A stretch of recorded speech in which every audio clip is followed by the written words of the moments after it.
Hi all. If you're a returning viewer, welcome back. If you are new, welcome. My name is Amira and my channel is all about trying new makeup, talking about new makeup, but also finding new and exciting ways to be inspired by the makeup you already own. If that sounds good to you, I hope you will consider subscribing, and if you enjoyed today's video, hitting the like button. Today, guys, I'm doing a part two, sort of the video I did not too long ago called Brands I've Lost Interest in. And this one is more of an offshoot of that, of brands that don't excite me. You know, the others were brands that I maybe was interested in the past, but that now I just don't really check for as much as I used to. Whereas this one is really just brands that I don't really care about. You know what I mean? Let's get into it. All right, so let me pull up my little list here. So first up on this list is Makeup by r.e.m.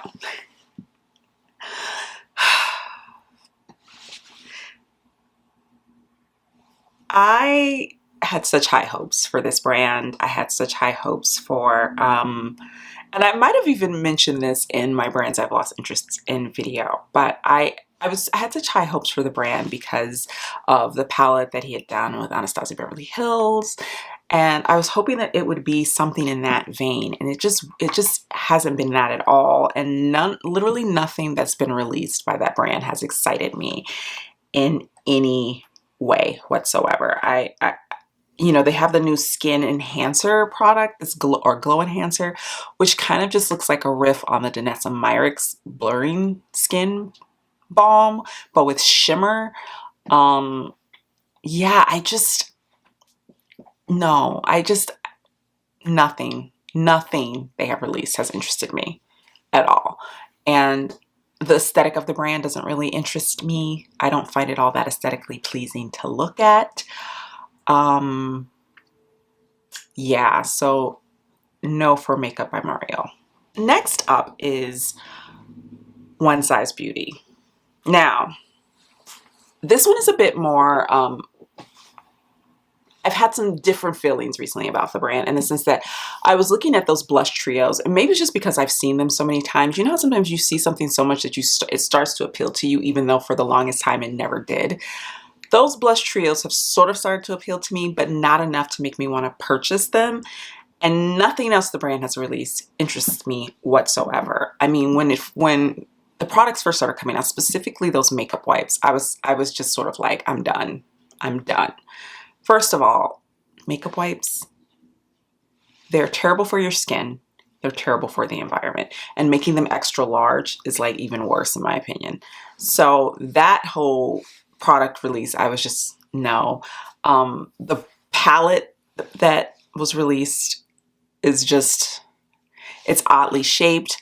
The color story was uninspired. I feel like it was sort of the color story of the 2000s, like that was like the color story everyone was into in 2016, 17, you know, like the neutral palette with a pop of blue. Yeah, the only reason why the blushes kind of intrigued me is that I've seen a couple of reviews of them and people say how nice the formula is, that they're pigmented and they blend well and yada yada yada. So for me, I'm like, oh, okay, but I still have no desire to like open my wallet to purchase them. You know what I mean? But yeah, One Size Beauty, good old Benefit Cosmetics. I owned maybe one Benefit product that I decluttered, I think in my, not this past declutter, my mid-year declutter, but the declutter before that. I think it might have been before that.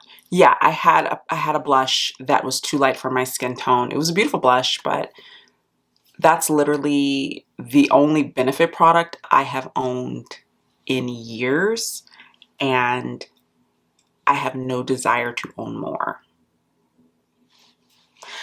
They have a lot of, I know, OG staples that people love. Their brow products, for example, and things like that, which I get. And there have been a couple of times that I've been intrigued about trying them, but I've had brow products that I was using, so I didn't feel the need to buy more. When it comes to brow products, with the exception of maybe like brow gels, which I'm always very interested in. I'm always looking for the perfect brow gel. I tend to stick with, like with pencils and things like that, I tend to stick with what I like because I've been disappointed by so many before. So their products are for people who like makeup but don't like experimenting. They want the same thing over and over. They want to put makeup on and look the same every single day. And there's nothing wrong with that. I'm not shading that point of view. It's just not my point of view. And so therefore I don't purchase the products, you know. Next up is Makeup Forever. Now, I know Makeup Forever came out with like a reformulation of one of their really popular foundations recently, and I was tempted. I was tempted to purchase it, and I know they even do like a mini version. I'm still a little tempted, but not enough. Not like actually tempted. You know how when you're like, oh, that sounds interesting. I could spend money on that or not. That's where I'm at with that. But outside of that, I don't think I own any Makeup Forever, and I don't feel the need to own any Makeup Forever. Like I don't care. Smashbox. My relationship with Smashbox is interesting. I have no interest in the brand yet. I still own about 3 products from the brand. I own the primer water, which I actually really like that product, and I use it mostly to just wet my brush when I'm applying metallics. That's literally the only thing I use it for. And I have 2 of their cream eyeshadows, and that was really when I was in my phase of looking for like the perfect cream, you know, eyeshadow, and looking for specific colors. I have the teal shade and the mustard yellow shade. They're really nice. They're really nice products. I wouldn't talk you out of purchasing them if you were interested in those shadows. I think they're quite lovely. Do I want anything else from the brand? No. MAC.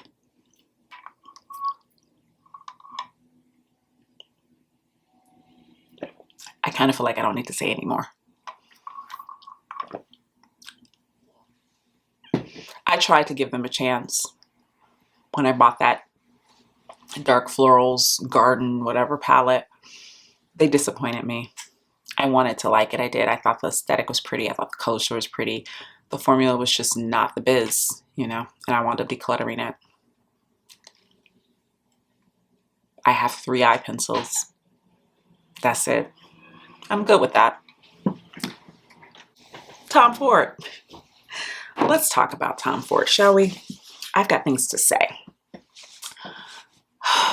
In my opinion, and these are all, I didn't say this, but I'm going to say it now.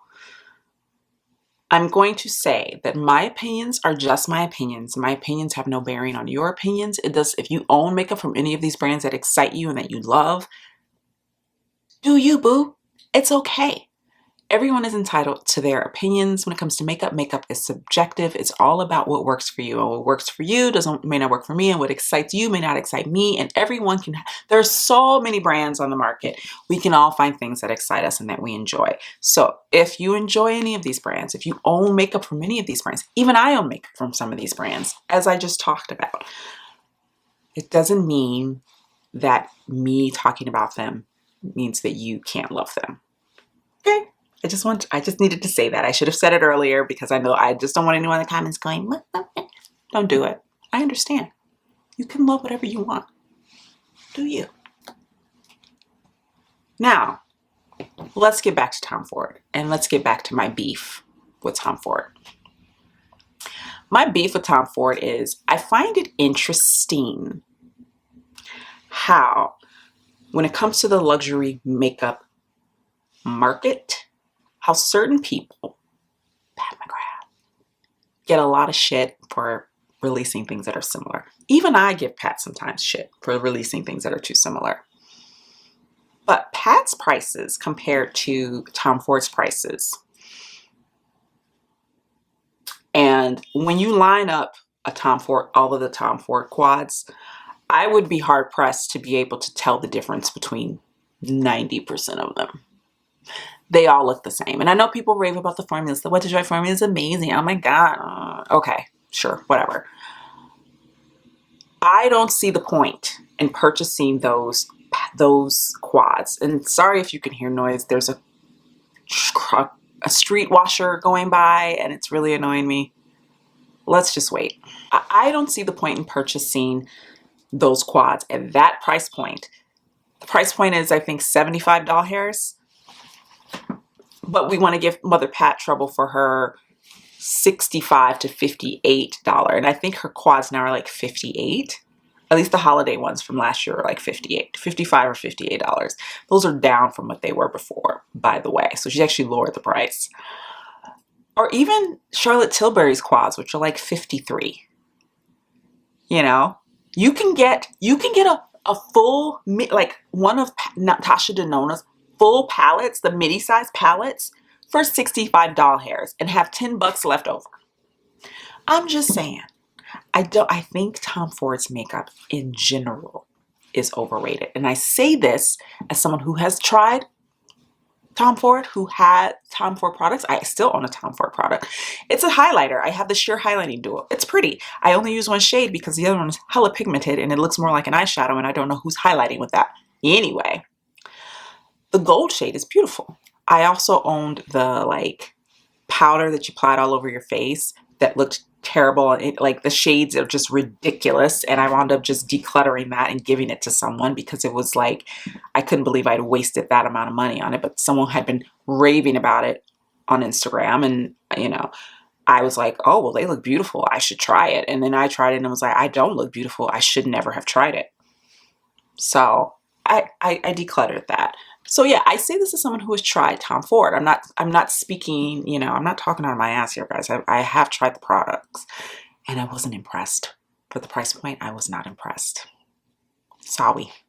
Okay, now that my Tom Ford rant is done, the final brand that I want to discuss is r.e.m. Beauty, Ariana Grande's line. When she first released this line, or she did her little sneak peek, the first thing, honestly, guys, I didn't read who the brand was by or what the brand was. It was just shots of those little compacts of like eyeshadow, individual eyeshadows. And the first thing I thought was, is this Clinique? I still feel that way. Now, she's come up with a lot more since then. And I was even on the Ulta website, the Ulta app this morning, scrolling as you do, you know, looking at all the pretties. And her brand has just come out with a concealer called, what's it called? Sweetener Concealer, because they have to tie back to the song names, apparently. Anyway, so I looked at the range. It's a big range. The undertones they're okay. I still was struggling. Like I was thinking, oh, should I try this? Should I review this? And I'm looking through and I'm checking the shades and I was trying to figure out what shade of concealer I would use, and I couldn't figure it out, guys. For the life of me, I had no idea, and I finally just gave up. So that for me was a sign that I didn't need to buy anything from r.e.m. Beauty. And I looked at all the other stuff and I was like, yeah, I don't need to buy anything else from r.e.m. Beauty.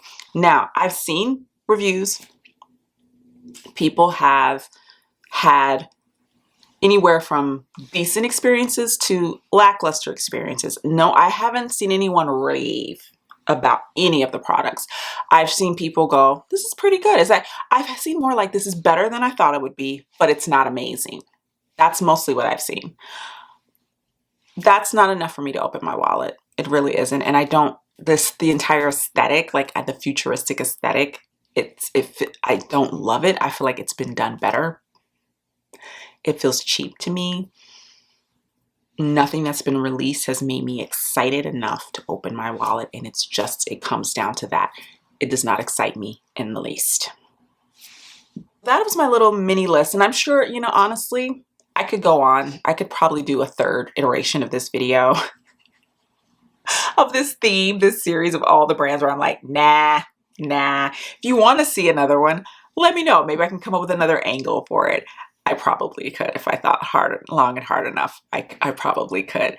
If you enjoyed this video, please be sure to hit the like button. And also, guys, leave me your unexciting brands in the comments down below. What are brands that you just like are completely like, no, there's nothing interesting about that brand to me.